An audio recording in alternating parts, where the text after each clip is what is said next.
What is elder abuse? How do we recognize it? How do we fight it? And there are so few resources, and so few people even know what it is. I talked to somebody at the New York Asian Women's Center, and she said, elder abuse is where domestic violence was 10 years ago. No vocabulary exists for it.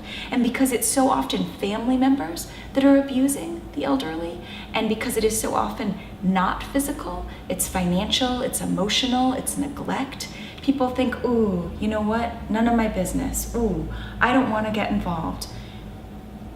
And there are no answers. There's no vocabulary. There's no answer. There's no knowledge. It's just this big, dark cave. And so many people are suffering. And so I thought, what if I could take a medium that I know and that I like, which is film and storytelling, and what if, using the creative storytelling narrative, I could tell a story, not to soapbox or tell you what to do or what to think, but a story about somebody like my grandmother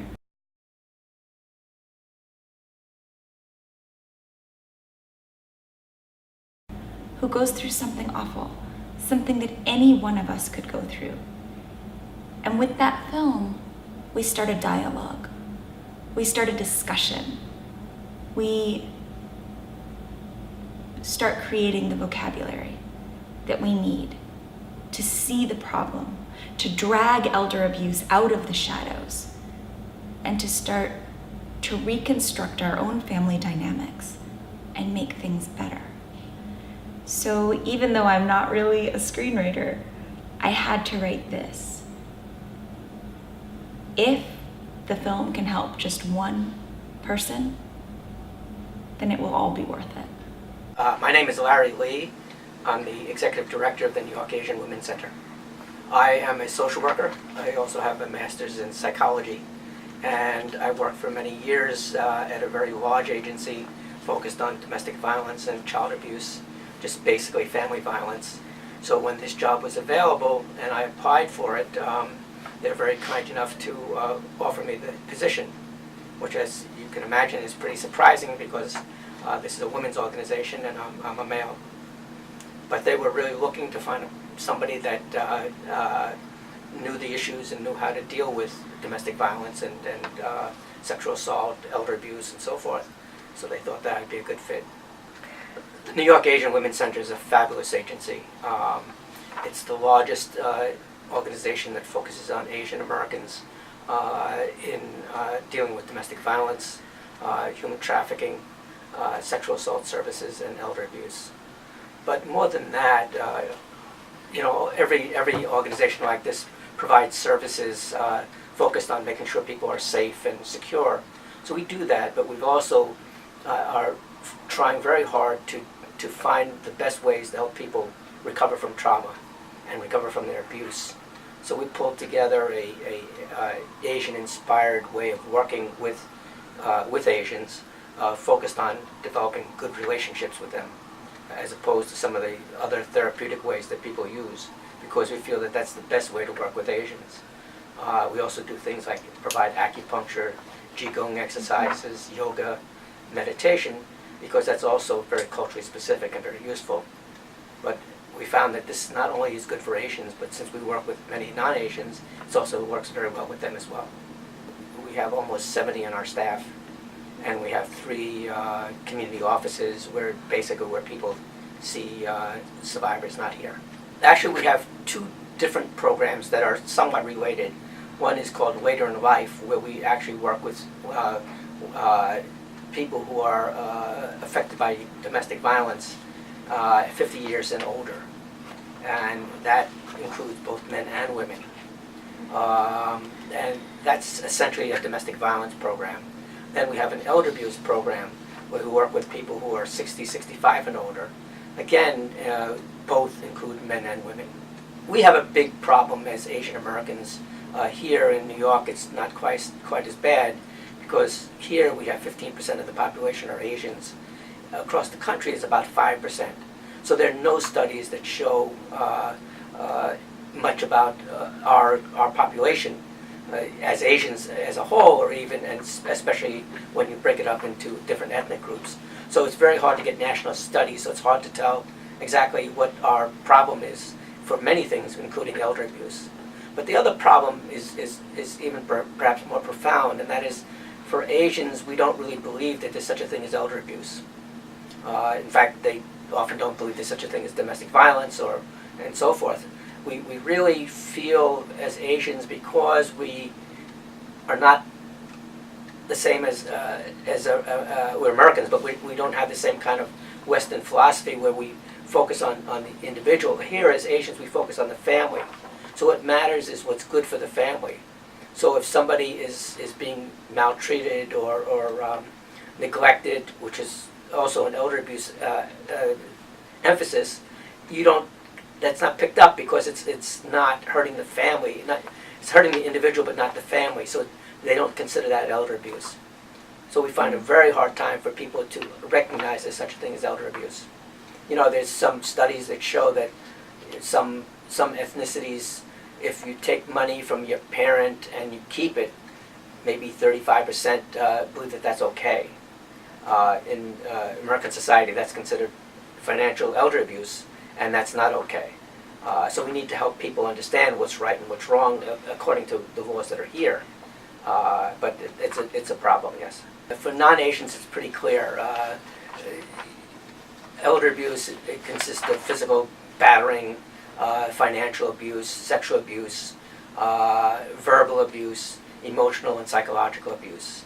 That's considered elder abuse, as well as when a person doesn't take care of themselves. That's considered elder abuse as well.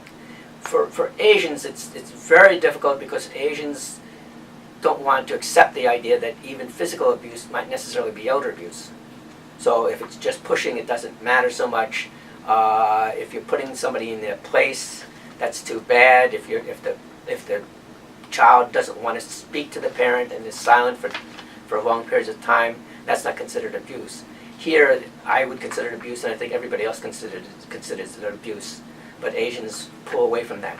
Elder abuse is when somebody is that's over 65 has been abused, and that's been abused either physically or psychologically, emotionally, financially, or sexually abused by somebody else, generally by somebody that they trust. So that could be a relative, it could be a caretaker. Elder abuse also is when somebody is neglected or is self-neglects. We were extraordinarily lucky to be able to get money from our city council member. And this money was very good money because it helps us outreach for elders who've been abused. The hardest thing, if nobody believes that there's such a thing as elder abuse, is to outreach and to get them to understand. So you have to change community understanding, and you have to reach out to people and help them understand that what's happening to them is abuse and that they can be helped. So getting this money was very helpful, because if we tried to apply for money through normal government channels, they really want you to provide numbers of people that you actually have helped. And we can't help them until they first discover that they need help. So we need this early money to do outreach, and that was very, very valuable. And we need much more of that because it is such an intractable problem for our community. We need for them to understand what abuse really is. I think you have to be careful about elder abuse because it's not what everybody seems to think it is. When we work on elder abuse, we discover that almost as many men are being abused by women as women are being used by men. So there's this really sense that people really need to have power and control over each other. And that's considered the basis of abuse, basically, is this need for power and control. And it doesn't matter what gender or sex that is involved. That's what is the basis of elder abuse. So there's a lot of narratives when it comes to elder abuse. For the Asian community in particular, a lot of it has to do with children mistreating the elders. Many times not thinking that they're mistreating the elder and not recognizing the things that they're doing is so hurtful for them. but there's also husband and wife abuse, there's caretaker abuse, there's a wide variety of abuses. You have outside strangers that are scamming elders that need to we need to recognize that that's an abuse that's important. The way we work in the New York Asian Women's Center is we really try to connect to the person and talk to them. And by connecting and talking, we get an idea of what the problems are. So that's the way you get to recognize it. The difficulty we have many times with Asians is that they don't want to talk about things that are emotional. So they are sometimes very indirect about things. And the difficulty there is you have to kind of understand what they're alluding to. So you have to think about illusions that they're making that might give you the idea that they have a problem. So if somebody, for instance, if they're depressed, an Asian wouldn't say, I'm depressed. They might say, I have lots of worries. So that gives you some kind of clues. So you don't ask them if they're depressed. You say, have your worries subsided? So you work that way around the things that are kind of metaphorically what it means to be in a situation that's very difficult for an elder. For Asians, it's quite difficult because nobody wants to admit that such a thing exists. So it's very important for all of us that know that it exists to talk about it. We should talk about it, and we should say that it's not tolerated. People think that because you're Asian, that there's filial piety, and therefore everybody reveres the elders, and nobody would ever do something like this. Right. And yet it happens all the time. So, and then if they hide it, then you can't really help them. So what we want people to know is, I guess, a major thing is that it exists, that people can be helped, and that obviously the New York Asian Women's Center can help them, and they should contact us. But there was one study that showed something like 7% of women were abused physically, Asian, Chinese women, and about 5% of men. So that's quite a big number, actually. I guess one of the major reasons is that they would not want anything to happen to their spouse because that would put them in great jeopardy themselves, and many times they've had very long relationships with the other person. With their children, they don't want their children to go to jail if they're the ones that are taking something from them. So it's not, in a sense, in their interest to, because they're so afraid of being alone, and it's just quite difficult. Many times they don't even know they're being abused. They see it in a way that's maybe different than we see it. So we have grandchildren who steal from their grandmothers. Whether they obviously know that the person's stealing, but they will say, they can't do anything about it because they don't want to hurt their children, they don't want to hurt their grandchild, and so forth, and they'll just try to make do with it, or make do without it. The more we're able to let the general public know about the problem, so they can help us deal with it. We struggle with, for instance, funding sources that don't want to believe that there's such a thing. The more they see that it exists, the better it is for the community, the better it is for the New York Asian Women's Center, because then we can actually start working on trying to deal with the problem in a much more substantive way. The major thing is obviously word of mouth, for one, and really, what we're trying to do is we're trying to define things in a way that's a little bit different. So we're not going to argue with you. If you want to say that, for instance, we call something domestic violence and you call it family conflict, doesn't matter. All we want you to know is that family conflict hurts people and that we need to find a way to help them. Similarly with elder abuse and neglect. If you don't necessarily think that it's neglect or abuse, nonetheless you want to think about what the impact is on the person that it's happening to. And if they feel that there's an impact, then that means that we should be able to help them. So I think that what one needs to do is one needs to find out what's happening to people and whether or not they need some help.